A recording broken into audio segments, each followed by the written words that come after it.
3. Por que ser grato? A utilidade da gratidão. Há uma fábula de Esopo que se chama A Formiga e a Pomba. Ela conta que uma formiga começou a se afogar na água. Uma pomba que voava por ali viu a cena e, tomada de compaixão, arrancou um galinho e jogou na água, pelo qual a formiga se salvou. Passado algum tempo, um passarinheiro besuntou caniços com visgo e prendeu a pomba. Vendo isso, a formiga mordeu o pé do passarinheiro, que se desequilibrou e agitou o caniço, facilitando a libertação da pomba. Veja como, em primeiro lugar, a gratidão estabelece vínculos de solidariedade entre aquele que recebeu um favor e aquele que o praticou. Por meio da gratidão, os relacionamentos deixam de se pautar apenas por padrões utilitaristas, nos quais o outro só importa quando nos é útil. A solidariedade é um efeito colateral da gratidão. Em segundo lugar, a gratidão também embeleza as pessoas, torna-as mais atraentes. Para além do conceito jurídico e teológico de charis, há nessa palavra grega um sentido estético. Os filósofos gregos Platão, 428-327 a.C., e Plotino, 205-270, afirmavam que algo era belo se tivesse graça, se fosse gracioso. A beleza de algo dependeria do fato de que há uma característica intrínseca àquilo que é belo que não pode ser reduzida a outros conceitos, como proporção, harmonia ou dignidade, e que faz com que a coisa seja altamente apreciada em si mesma do ponto de vista estético. Pode parecer que, quando dizemos que a gratidão embeleza a pessoa, devemos estar usando o termo beleza metaforicamente, com um sentido completamente diferente do que atribuímos ao termo quando dizemos que uma modelo famosa, ou que uma obra de arte é bela, é graciosa, mas é exatamente o contrário. Algo intrínseco, e nesse sentido, exclusivo, à elegância inquestionável de Costanza Pascolato, ao drama e à perfeição dos afrescos de Michelangelo na Capela Sistina, ou ao cuidado do advogado Luís com seus benfeitores, algo intrínseco a quem concede um favor, um dom ou uma graça, mas também intrínseco a quem, movido pela gratidão, desenvolve determinado sentimento em relação ao benfeitor, fazem deles pessoas graciosas, fazem deles seres únicos e dignos de alto apreço. Em terceiro lugar, a gratidão é fonte de felicidade, alterando nosso cérebro e afastando a depressão, melhorando nosso sono, estimulando nossos relacionamentos amorosos e aumentando a nossa imunidade biológica. O professor Glenn Fox realizou um experimento para determinar essa conexão, expondo voluntários a depoimentos gravados por sobreviventes do Holocausto que se salvaram com a ajuda de outra pessoa. Os testemunhos foram traduzidos para a segunda pessoa, como se o depoimento fosse vivido pela pessoa que o ouvia, algo mais ou menos assim. Imagine que, em uma noite de inverno, em um campo de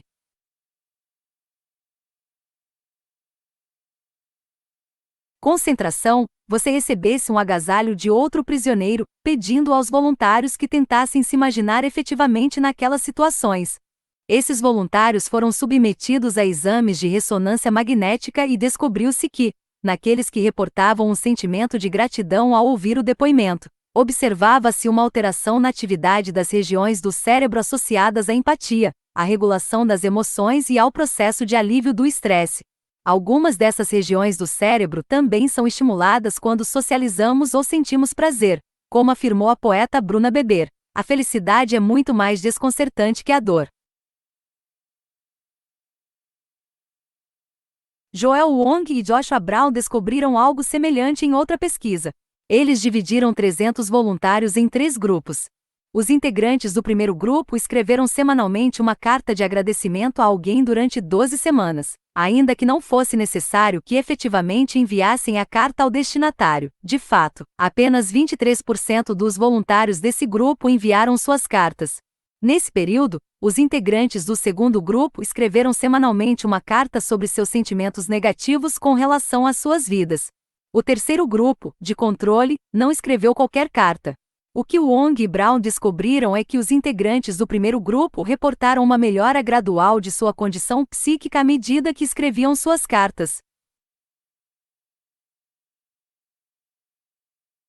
Os pesquisadores, então, supuseram que isso ocorreu porque a gratidão nos liberaria de emoções tóxicas ao criar laços mais profundos entre as pessoas. Os pesquisadores notaram, por Exemplo que o uso do pronome pessoal de primeira pessoa do plural nós foi mais comum nas cartas escritas por pessoas do primeiro grupo do que nas cartas dos integrantes do segundo grupo, e que naquelas cartas também houve menos expressão de sentimentos negativos, tais como ressentimento e raiva.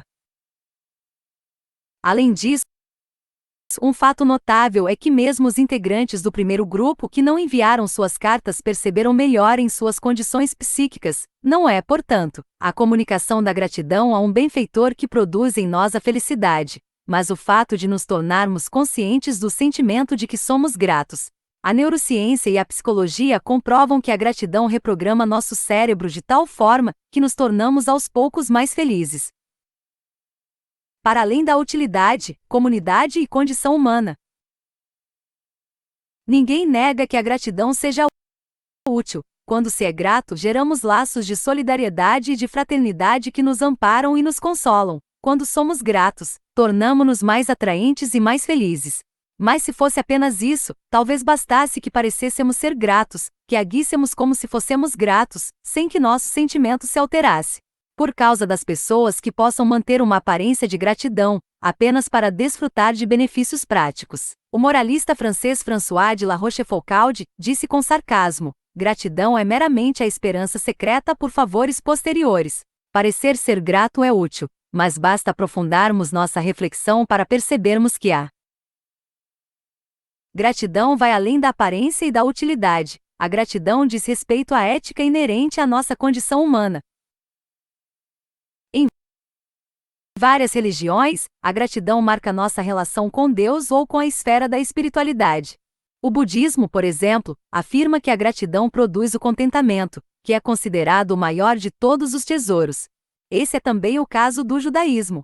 Segundo a tradição rabínica, ninguém pediu para nascer, e por isso o fato de que estamos aqui é um dom divino, fruto da graça de Deus, sendo nossa vida um bem que não podemos prover por nós mesmos, mas de que obviamente necessitamos. Uma das cerimônias em que a percepção dessa realidade se concretiza é o Birkat Gomel. Antes da leitura da Torá, a lei escrita por Moisés, alguém que sobreviveu a um grande perigo vai à frente da sinagoga e pronuncia uma bênção de agradecimento. Bendito és tu, ó Senhor nosso Deus, Rei do Universo, que concede aos culpados beneficência, pois concedeu a mim o bem, ao que toda a congregação responde: Amém. Aquele que te concedeu o bem, ele te conceda todo o bem. Sempre. O agradecimento nos torna conscientes de que nossa vida é frágil, e está sempre na dependência de nosso relacionamento com outros, seja com Deus, seja com a comunidade. A gratidão permite-nos estabelecer relacionamentos profundos e verdadeiros com as pessoas, sem o que não podemos ser felizes. O ingrato se relaciona com os outros apenas superficialmente e esporadicamente, porque não envolvendo reciprocidade de afeto. Apenas a dimensão externa das ações é requerida em seus relacionamentos, e por isso ele não pode nem conhecer nem ser conhecido verdadeiramente pelo outro. Os relacionamentos superficiais, entretanto, inviabilizam a vida em sociedade no longo prazo. A gratidão produz vínculos sociais, e vemos isso, por exemplo, nos mandamentos dados por Deus a Moisés no Monte Sinai. Entre eles, há um que diz: honra teu pai e tua mãe, conforme o Senhor, teu Deus, te ordenou, a fim de que teus dias se prolonguem e que sejas feliz sobre a terra que o Senhor, teu Deus, te dá. Trata-se de um princípio ético de justiça intergeracional. Assim como nossos pais manifestaram seu amor por nós, quando éramos incapazes de prover nosso próprio sustento, chega a hora de retribuirmos. Por acaso não é esse o fundamento ético do sistema de repartição da Previdência Social vigente no Brasil, em que uma geração custeia os benefícios sociais da geração que lhe antecedeu? Não necessariamente com bens, mas também com eles, se preciso for, mas sempre com amor. A gratidão recorda que somos como os nós de uma trama que nos prende uns aos outros, como na música de Arnaldo Antunes. Antes de mim, vieram os velhos, os jovens vieram depois de mim, e estamos todos aqui no meio do caminho dessa vida vinda antes de nós, estamos todos a sós no meio do caminho dessa vida e estamos todos no meio. Quem chegou e quem faz tempo que veio, ninguém no início ou no fim. Em nosso nascimento, fomos naturalmente inseridos em uma família com seus hábitos, seus valores, seus padrões de comportamento, que ajudaram a moldar quem somos. O mesmo se dá com a nação em que nos inserimos. A maioria de nós não o fez voluntariamente, mas por nascimento. É verdade que podemos mudar de família e até de nação. Mas o fato de que somos seres humanos nos insere definitivamente nessa grande comunidade que não conhece limites temporais ou espaciais, da qual não podemos sair. A humanidade. Temos uma linhagem genética e cultural que nos constitui seres humanos e que nos liga uns aos outros. Temos um destino comum. Devemos ser gratos por isso, e é por meio da gratidão que nos apropriamos da nossa condição de membros dessas comunidades. A gratidão, enfim, nos torna mais aceitáveis aos olhos dos seres humanos, mas nos torna também mais aceitáveis aos nossos próprios olhos, porque nos torna fortes. Reconhecer-se carente, vulnerável e dependente é abrir mão de toda soberba, é sobretudo reconhecer-se humano, permitindo que se estabeleçam vínculos de solidariedade entre nós. Conhecer a própria fraqueza é benéfico, reconhecer nossa dependência nos fortalece, como escreveu o apóstolo Paulo. Quando sou fraco, então é que sou forte.